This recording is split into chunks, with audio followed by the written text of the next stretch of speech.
Maka kembali lagi bersama kami di Regia Finansial. Kali ini kita akan membahas tentang apa yang saya temukan di Samkai atau Kirmia Pharma Tbk. Jadi ini laporan tahunan ya. Ini laporan tahunan kayaknya baru keluar nih. Kalau kita lihat di sini, ini ada direktur utama yaitu David Utama. Wah, ini direktur utama, itu namanya pun utama juga. Lalu ada direktur keuangan dan manajemen risiko yaitu Dinasari atau Finance and Risk Management Director. Nah, kalau apa kantornya ini ada di Jakarta. Lalu kita lihat apa yang bisa kami temukan ya. Ini kita skip. Ini kayak pembukanya ini agak cukup panjang ini. Biasa pokoknya gak itu panjang. Kalau kita lihat di sini, ini nilainya itu ribuan, nilai ribuan tapi bentuk rupiah. Lalu untuk laporan tahunan kali ini mereka ada sajikan juga yang 2021. Jadi biasa kan laporan tahunan ada 2023, 2022, ini ada 2021 juga, mereka sajikan 3 tahun. Tapi kita lihat yang 2023 dan 2022 saja ya. Kas dan setara kas kalau kita lihat di sini ini agak sedikit berkurang dari 2 triliunan menjadi 800 miliaran. Piutang usaha masih oke-oke saja, persediaan malah berkurang. Dari 2,9 triliunan menjadi 2,4 triliunan. Ini bukan berkurang cukup banyak nih. Kalau kita lihat mungkin sekitar 400 miliaran. Totalnya ini kita lihat nih yang subjumlahnya dari 8 triliunan menjadi 5 triliunan saja. Nah, lalu ini ada total aset lancar. Kita langsung lihat yang total asetnya. Total asetnya dari 19 triliunan hanya berkurang cukup drastis menjadi 17 triliunan. Nah, ini pada kemarin dulunya ini sahamnya agak berjaya-jaya ya, karena ketika COVID itu kan untuk saham seperti ini dia berjaya, tapi ini kan dia udah menurun ya kinerjanya. Dan nanti kita lihat nanti yang kuartal pertama misalnya kalau udah keluar gimana. Ini kita lihat dulu untuk yang hutang jangka pendek. Hutang bank jangka pendek ini sedikit meningkat. Ini meningkat banyak sih, bukan sedikit sih. 4 triliunan menjadi 5 triliunan. Lalu total hutangnya dari 11,7 triliunan menjadi 11,1 triliunan. Berarti dia kan ada berkurang kurang lebih sekitar 600-an miliaran gitu. Dan nanti kita lihat lagi ekuitasnya, apakah berkurang lebih banyak ataukah meningkat atau sama. Nah, itu kalian tahu ya. Nah, ini ekuitasnya. Wah, ternyata ekuitasnya berkurang lebih banyak lagi, kurang lebih 1,6 triliunan hingga 1,5 triliunan.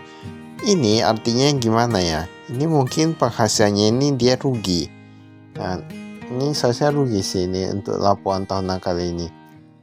Operasi yang dilanjutkan penjualan neto kalau kita lihat di sini dari 9,2 triliunan menjadi 9,9 triliunan.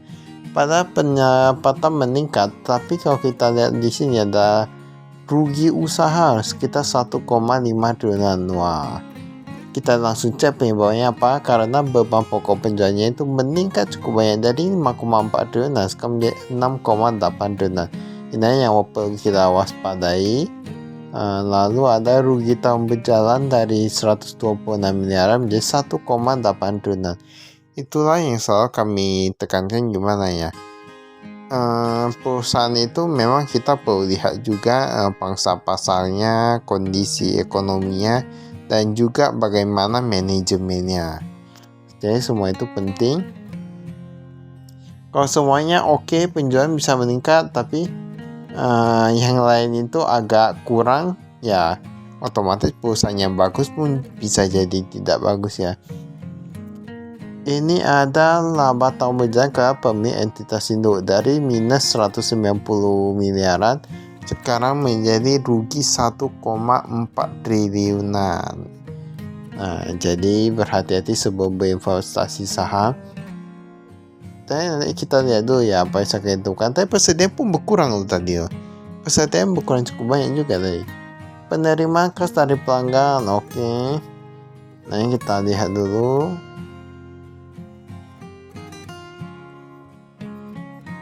Ini komisaris utamanya ada Profesor Dr. Randus Dr. Fahmi Idris.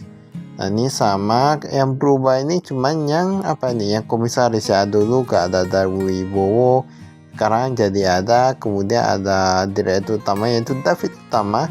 ternyata dia tadi namanya utama jadi direktur utama juga ya. Ini ada direktur produksi dan supply chain dan lain-lain. Untuk ketua komite audit,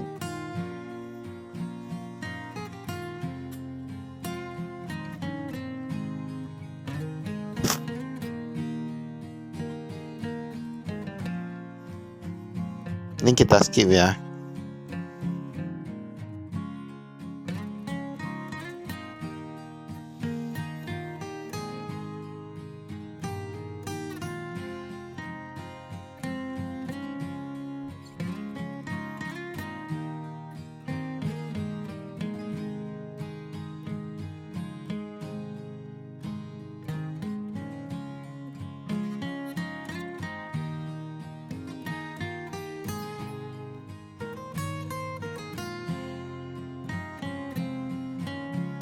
Ini kita skip.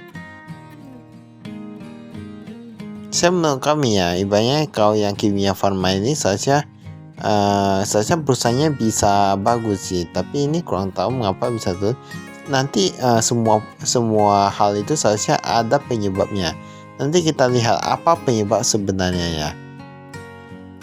Ini kasnya ada kas dan setara kas. Wah, ini rupiah cukup banyak mereka simpan dalam bentuk mata uang asing juga. Ada rupiah, pound sterling, US dollar, ada dolar Singapura, ada euro, ada dolar Hong Kong, dan jumlahnya ini sedikit menurun dari 31 miliaran sekarang menjadi 23 miliaran. Lalu yang pihak berelasi ini ada yang rupiah. Wah, ini pihak berelasi banyak karena ini kan milik BUMN ya. Jadi ada Bank BRI, Bank Mandiri, semua pihak berelasi nih. Ini ada dolar Amerika Serikat, ada euro juga. Pokoknya totalnya dari 14 miliaran sekarang menjadi 8 miliaran. Nah, ini luar biasa. Ini saya luar biasa lah ya, anggap aja kayak gitu. Pihak ketiga rupiah, Bank Sentral Asia, Bank Muamalat. Bank Muamalat tetap milik apa ya? Milik swasta ya. Kita lihat di sini totalnya dari 2 triliunan menjadi 800-an miliaran. Lalu ada deposito jangka pendek, ada yang pihak berhasil juga yang simpan di Bank BRI. Ini disajikan kembali as restated. Nah, ini jumlahnya pokoknya 2 triliunan menjadi 8 triliunan. 2 triliunan menjadi 800-an miliaran. Berarti dia kan pokoknya totalnya itu berkurang lah ya. Tapi memang biasa sih, biasa kau kasih itu kalau dia sebuah perusahaan itu rugi, kebanyakan kasnya itu berkurang. Namanya mungkin dipakai ya, untuk menutupi kerugian itu. Ini piutang usaha kita lihat berdasarkan pelanggan. Oh, ini instansi pemerintah paling tinggi tadi ya. Ya ada Coca-Cola, tapi sekarang udah gak ada. Nah, ini kita lihat nih. Ini cadangan kerugian pihak berelasi 487 miliaran. Saya sudah berkurang ya. Masih cukup oke. Ini kayaknya gak ada disebutkannya. Ini macet atau enggak? Atau kita lihat dulu nih aset tetap. Saya lihat di sini. Instalasi sumur yodium. Wah, ini ternyata ada yang kayak gitu ya. Data menghasilkan instalasi limbah juga. Memang untuk beberapa perusahaan itu mereka memang memiliki ciri-ciri masing-masing. Jadi banyak istilah-istilah ataupun laporan keuangan atau tahunan yang di perusahaan pertambangan tentu berbeda dengan yang di industri medis. Ini ada pengembangan produk juga.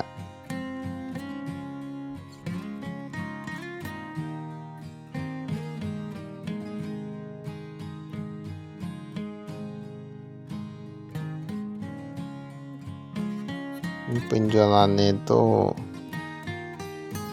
perpajakan kita skip.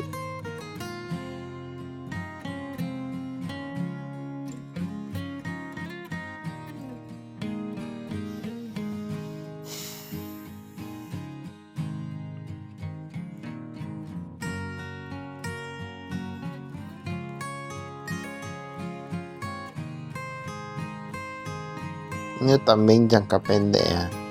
Ini semua rata-rata pihak bereaksi, tapi pihak bereaksi utangnya meningkat ya. Berdasarkan surat bukti.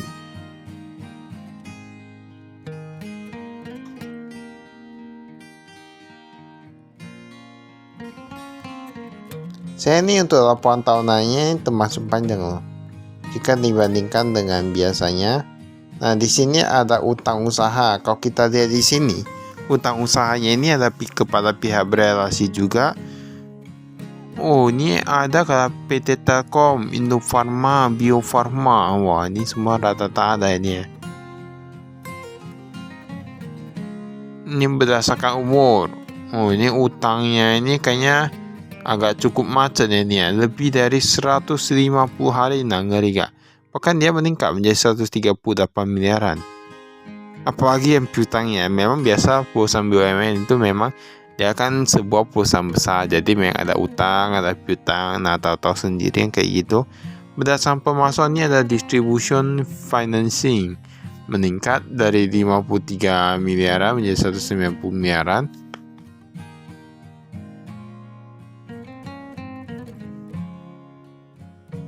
Nah, tadi ada utang kepada jasa dokter juga.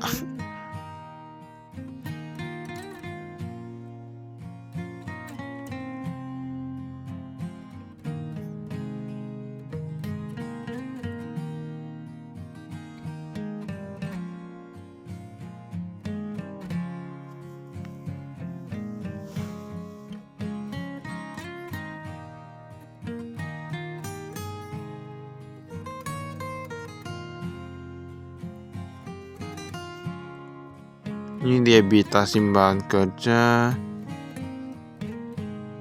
Kita lihat ya, itu yang apa? Yang di bagian penjualan yang itu kami agak tertarik karena dia penjualannya menurun. Nah, ini kita lihat penjualannya tuh. Obat generik. Wah, ini obat generik ini meningkat nih. Obat generik meningkat. Lalu kalau kita lihat ini alat kesehatan meningkat. Ini semua rata-rata meningkat loh. Ini rincian penjualan menurut lini produk. Semua rata-rata meningkat, penjualan produksi pihak ketiga meningkat, obat etika meningkat. Alat kesehatan, wah ini alat kesehatan yang sedikit menurun ya. Karena alat kesehatan di tempat lain bisa beli juga, terkadang ada orang yang beli online juga ya. Obat over the counter apa nih? Oh, dan kosmetik bisa juga ya.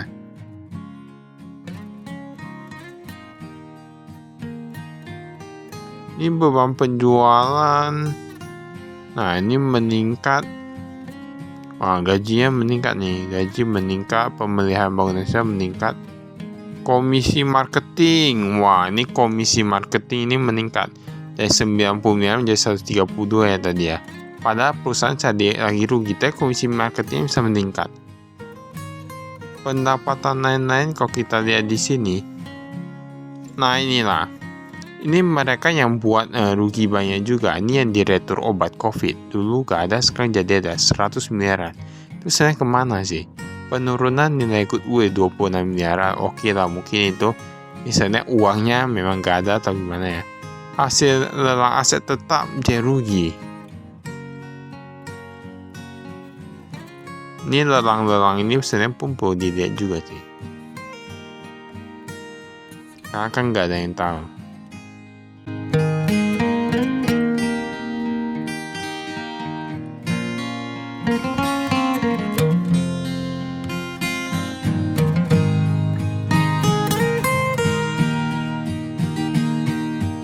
Baik, itu saya kami. Sekian dan terima kasih. Saya investasi.